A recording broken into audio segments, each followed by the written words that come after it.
Part of that is the guys who are main characters in the play, so to speak, stepping their games up, and then you got to have some guys rise up like you did this past year.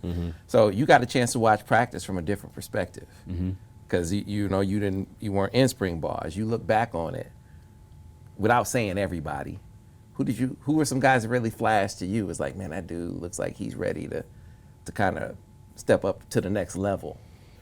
The back end, I don't know if you seen him, but Quinten Johnson, like how he started getting burned at the end of the season. Like Q has gone completely better. Like he should be in the rotation this year. Like he should be one of the guys that steps up this year.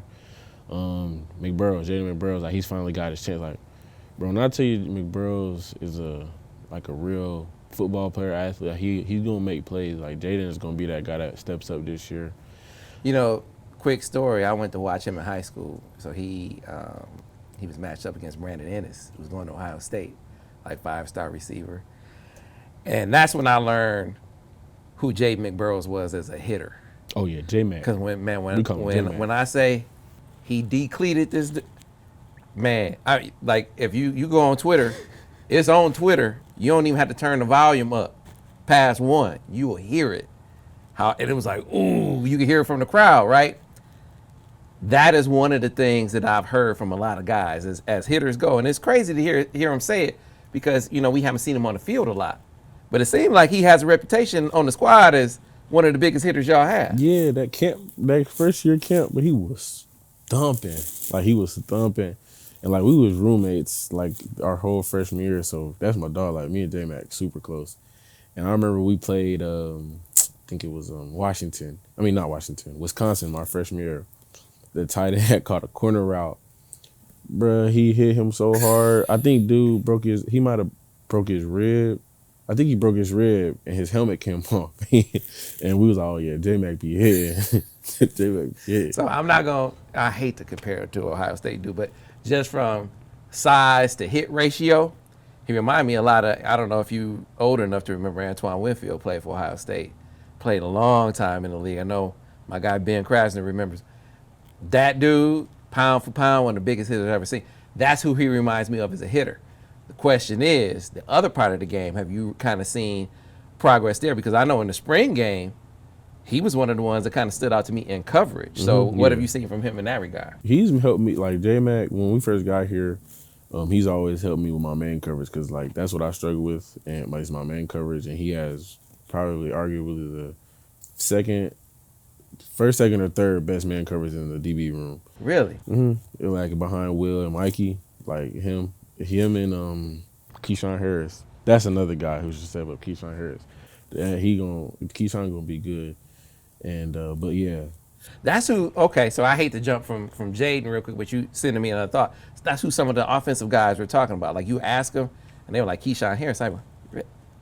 And so he really flashed for y'all this spring. Keshaun was sitting on stuff this like in spring. He was sitting on everything. I don't even remember him getting burnt or cooked or scored on, really caught on that much in the spring.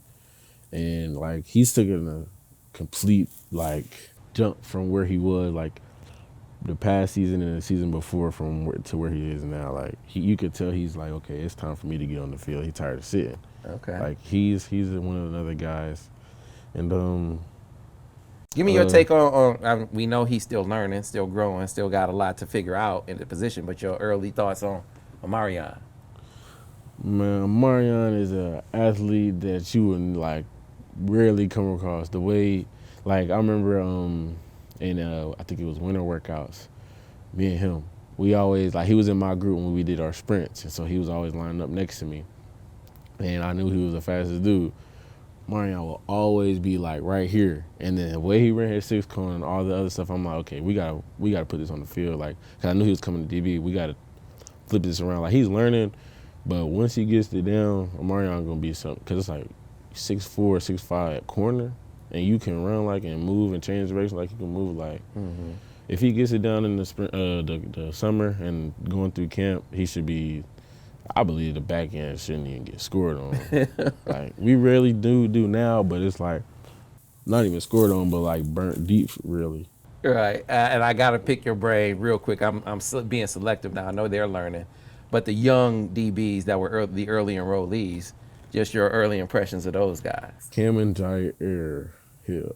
Jyaire, he got to play this year. Like, even if it's on special teams as like a gunner, Jyaire, like, he has one speed and it's 100%. Like, you don't see a young kid coming from high school just come in already ready to hit. Like, he stood out to everybody. Everybody always, oh yeah, young dude gonna be good, because he just always hitting something. He always hit. He always there, and it's not like he knows the defense, but you can tell he knows football. And Cam as well, like Cam Calhoun, he should be very good as well when he, like, both of them got to put on some weight. Like, I believe I probably looked like them when I came in.